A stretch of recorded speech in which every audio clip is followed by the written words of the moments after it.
जानकी जानकी आर्यन मला हो म्हणालाय.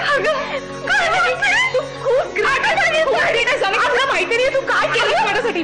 जानकी मी आज खरंच खूप खुश आहे. जानकी तेच सगळं जाऊ देत, पहिलं मला सांग काय झालं, कसं झालं सगळं. सांगते ना.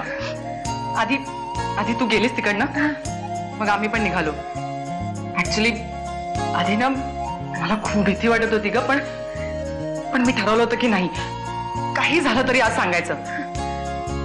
तुला तर तोंड उघडायची भीती वाटते ना, पण जानकीने या आधीच मला सगळं सांगितलं. तुला एक सांगू, तुला असं वाटतंय ना की तुझ्या आयुष्यातले सगळे फासे उलटे पडतात, मग तुझ्या आयुष्याचा पट माझ्याबरोबर मांडशील. तुझी सुख दुःख आपण दोघांनी वाटून घेऊ. मी माझ्या प्रेमाची कबुली दिली. निदान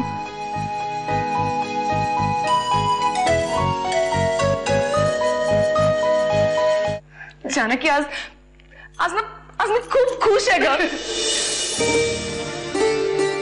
अगं काय अमृता, किती उशीर यायला, केव्हाची गेली तीच देवळात, आणि उशीर होतोय तर फोन करून सांगायचं नाही का. आत्याजी ऍक्च्युली युअर राईट.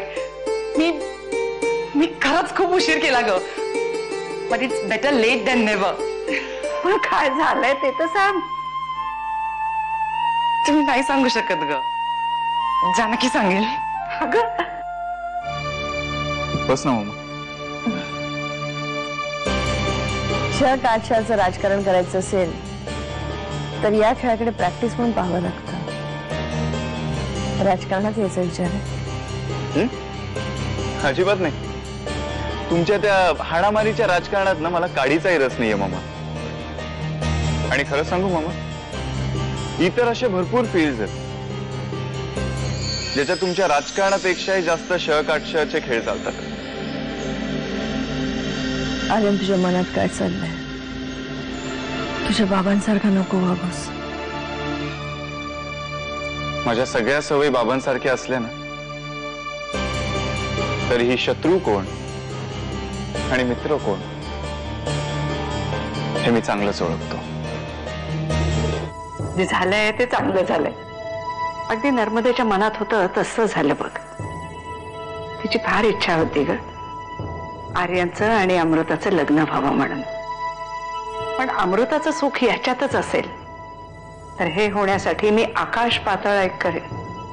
तुझं आणि नरसिंहाचं तरी लग्न होईल असं कुठे वाटलं होतं, पण मी ठरवलं आणि झालं की नाही. तुम्ही ठरवलं आणि म्हणून सगळं झालं? म्हणजे मीच ठरवलं होतं ना की नर्मदाच्या जागी जी कोणी येईल ती नर्मदा सारखीच असायला पाहिजे. आणि बघ ना, अपघाताने तू या घरात आलीस. हे बघ, जर का काही प्रॉब्लेम असेल तर मला सांग, आपण दोघं मिळून मार्ग काढू. मदतीचं राजकारण माझ्या बाबांनी कधीच केलं नाही, मग मी तरी का करू? मी जे करणार ते फक्त मलाच ठाऊक. तुम्हाला मोरासकर साहेब भेटले होते? भेटले होते, बरीच चौकशी करत होते. त्यांच्या तपासाचा रोग कोणाच्या दिशेने हेच कळत नाहीये. आश्चर्य म्हणजे परशु शेठची त्यांनी कसून चौकशी केली. मी जिचा लाईफ पार्टनर म्हणून स्वीकार केलाय तिचं माझ्यावर प्रचंड प्रेम आहे हे मला माहिती.